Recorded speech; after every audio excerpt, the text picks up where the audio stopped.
Heavens on the Go, Sunday, September 28th, 2025. Topic: His ways are not your ways. Memory verse: Isaiah 55, 8-9. For my thoughts are not your thoughts, neither are your ways my ways, saith the Lord. For as the heavens are higher than the earth, so are my ways higher than your ways, and my thoughts than your thoughts. Bible reading: 2 Kings 6, 1-7. And the sons of the prophets said unto Elisha, Behold now, the place where we dwell with thee is too strait for us. Let us go, we pray thee, unto Jordan, and take thence every man a beam, and let us make us a place there where we may dwell. And he answered, Go ye. And one said, Be content, I pray thee, and go with thy servants. And he answered, I will go. So he went with them. And when they came to Jordan, they cut down wood. But as one was felling a beam, the axe head fell into the water. And he cried and said, Alas, master, for it was borrowed. And the man of God said, Where fell it? And he shewed him the place. And he cut down a stick and cast it in thither. And the iron did swim. Therefore said he, Take it up to thee. And he put out his hand and took it.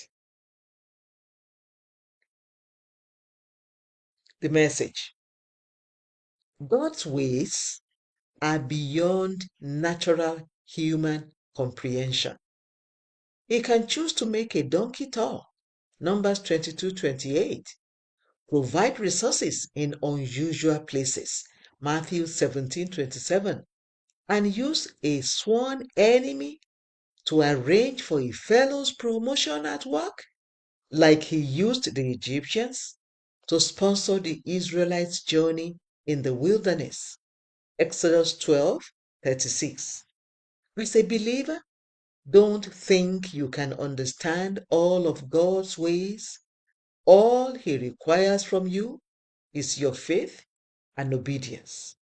When you ask him for something, you should do whatever he tells you to do and believe that he is more than able to meet your requests.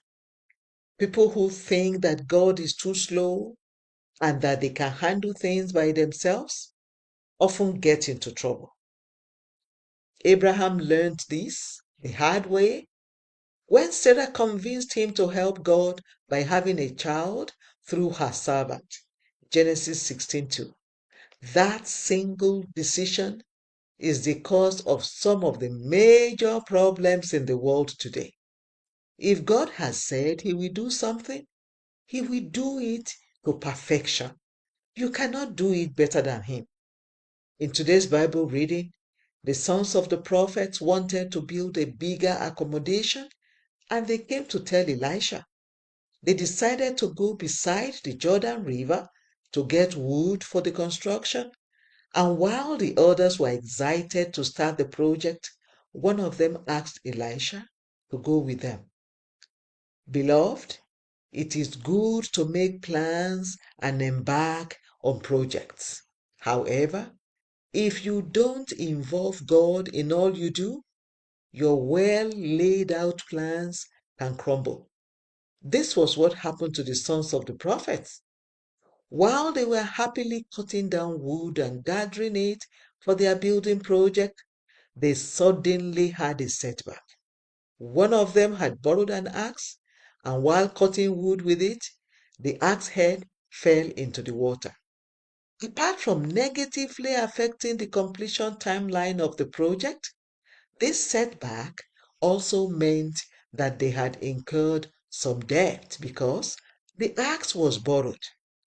Thank God one of them had earlier involved Elisha.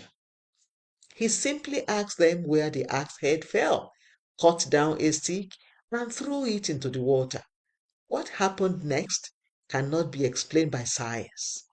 The stick sank, and the heavy axe head swam.